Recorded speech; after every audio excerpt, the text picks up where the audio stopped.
Welcome to বিজ্ঞান দিশারি YouTube channel. আমি সুপ্রভাত স্যার চলে এসেছি একটি নতুন ক্লাস নিয়ে।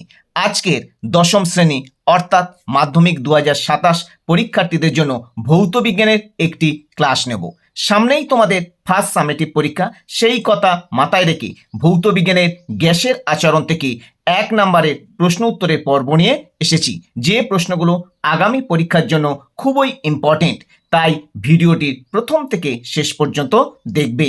এই চ্যানেলে যারা নতুন তারা সাবস্ক্রাইব করবে এবং ভালো লাগলে লাইক ও বন্ধুদের কাছে শেয়ার করবে।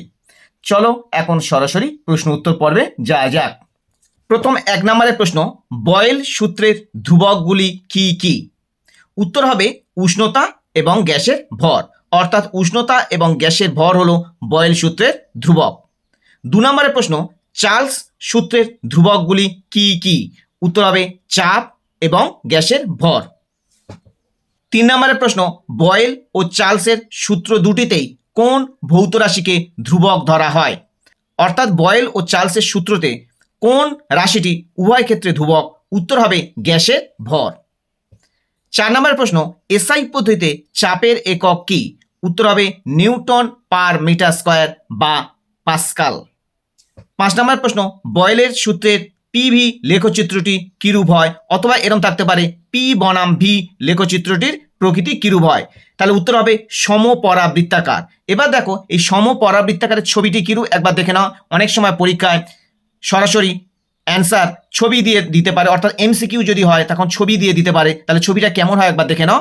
এটা ওয়াই অক্ষ, যেখানে এটা চাপ, এবং এক্স অক্ষ যেটা আয়তন।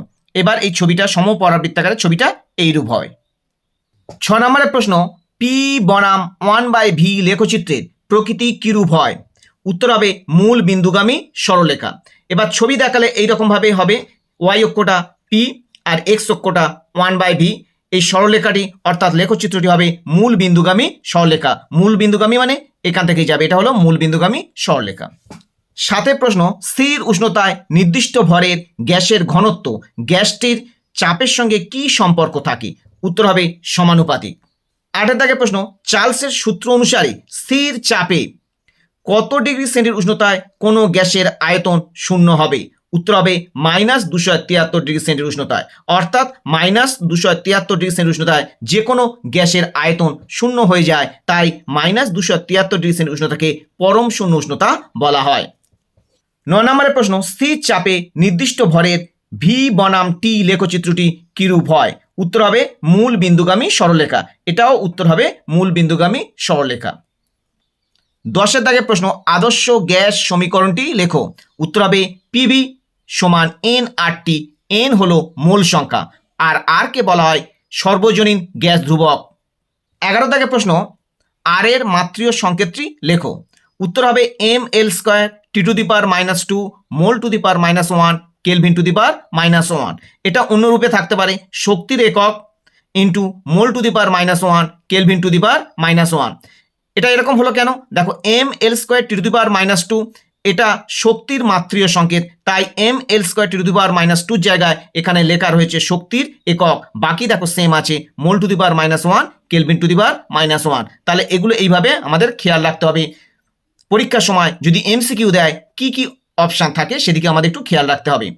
12 সিজিএস পদ্ধতিতে আর এর একক কি? উত্তর হবে erg mole to the power -1 kelvin to the power -1। এখানে দেখো যে এককটা আমরা পেলাম শক্তির একক mole to the power -1 kelvin to the power -1, এটা আর এর মাত্রীয় সংকেত ছিল। তাহলে সিজিএস পদ্ধতির শক্তির একক কি? Erg mole to the power -1 kelvin to the power -1। এইভাবে আমরা মনে রাখবো। সিজিএস যদি না হয়ে যদি এসআই হতো তাহলে আর্গের জায়গায় আমরা কি মনে রাখতাম? অর্থাৎ আর্গের জায়গায় আমরা কি লিখতাম? তখন হবে joule mole to the power -1 kelvin to the power -1। কারণ এসআই পদ্ধতিতে শক্তির একক হলো জুল, তাই এখানে এসআই পদ্ধতি যদি বলে তাহলে শুধু এই আর্কটা চেঞ্জ করে জুল লিখে দিলে বাকি কিন্তু একই থাকবে। সুতরাং গ্যাসের আচরণ থেকে যে 12টি প্রশ্ন উত্তর আলোচনা করলাম এগুলি খুবই ইম্পর্টেন্ট, তোমরা এগুলো ভালো করে মুখস্থ করবে। আজ তাহলে এই পর্যন্ত, আবার দেখা হবে নতুন কোনো ভিডিও নিয়ে। তোমরা এই চ্যানেলের সাথে থাকো।